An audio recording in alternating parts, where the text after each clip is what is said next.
এটা বলতে আমার খুব খারাপ লাগে, মানে আমি বলতে পারতেছি না কথাগুলো। জানি না কেন আমার ফ্রেন্ডশিপ টিকে না।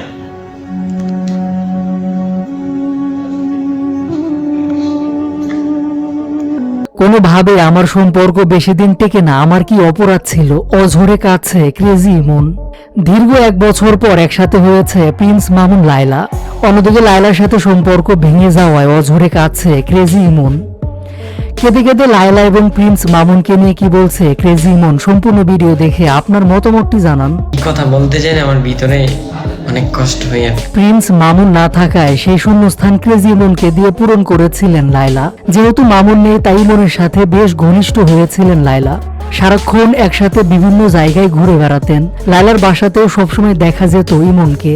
তাদের খুনসুটির বিভিন্ন ভিডিও দেখে এক প্রকার নেটিজেন সবাই ধরে নিয়েছিল মামুন যেহেতু নেই, নতুন প্রেমিক খুঁজে পেয়েছে লায়লা। ইমনকে নিয়ে শুধুমাত্র নিজের বাসায় নয়, ক্রেজি ইমনকে নিয়ে দেশের বিভিন্ন জায়গায় ঘুরে বেড়াতেন। কক্সবাজার সহ দেশের বাইরেও যেতেন লায়লা। দিনের বেশিরভাগ সময় তাদের একসঙ্গে দেখা যেত। নিজেদের সোশ্যাল হ্যান্ডেলে দুজনেই খুনসুটির বিভিন্ন ভিডিও শেয়ার করতেন। ক্রেজি ইমন ভেবেছিলেন মামুন হয়তো আর কোনোদিন লায়লার জীবনে ফিরবে না, তাই আমাদের সম্পর্কটাও টিকবে, কিন্তু দিন শেষে সেটা হলো না। এক প্রকার উড়ে এসে আবারও লায়লার সাথে এক হয়েছে মামুন, আর তাতেই যেন ক্রেজি ইমনের সব স্বপ্ন ভেঙে চুরমার হয়ে গেছে। লায়লার কাছ থেকে ছ্যাঁকা খেয়ে ভেঙে পড়েছে ইমন।